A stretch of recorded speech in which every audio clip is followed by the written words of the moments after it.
আজকে তাল নিয়ে এসেছি। এটার থেকে আজকে আমি আপনাদেরকে তালের মালপোয়া বানিয়ে দেখাবো। এটাকে ভালোভাবে ছাড়িয়ে নিতে হবে। এর খোসাগুলো আছে, এগুলোকে প্রথমে ভালোভাবে পরিষ্কার করে গুছাতে হবে। তারপর এটার গুড়টা বার করে নিতে হবে। দেখুন গুড়টা বেরিয়ে যাচ্ছে এরকমভাবে ঘষতে থাকলেই বেরিয়ে যাবে। এরকম একটা ছিদ্র ভালো পাত্র নিয়ে এরকমভাবে ঘষলেই বেরিয়ে যাবে। এই যে একটি পাত্রে আমি গুড়টা নিয়ে নিয়েছি। এটাকে একটা বড় পাত্রে ঢালবো মিক্স করার জন্য।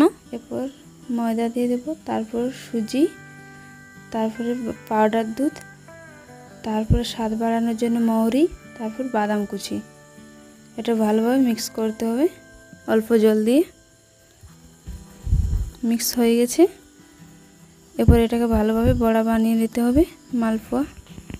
তেল গরম হয়ে গেছে। এরপর এটা বড়ার মতন করে ভেজে নিতে হবে লাল করে। এগুলোকে মালপোয়ার সাইজে বড়া বানিয়ে নেবেন। ভালো করে লাল করে এরকমভাবে লাল করে ভেজে নিতে হবে। হয়ে গেছে, দেখুন কি সুন্দর লাল দেখাচ্ছে। এরপর এগুলোকে তুলে নিতে হবে। এগুলো ভালোভাবে লাল করে ভেজে নিয়েছি। এরপর অল্প জল দিয়ে চিনির পাক বানাতে হবে। পরিমাণ মতো চিনি দিতে হবে। চিনি দেওয়া হলে একটু লালচে ভাব হবে। তারপর মালপোয়াগুলো ওতে দিয়ে দিতে হবে। দিয়ে দেওয়ার পর একটু জমাট ভাব হবে।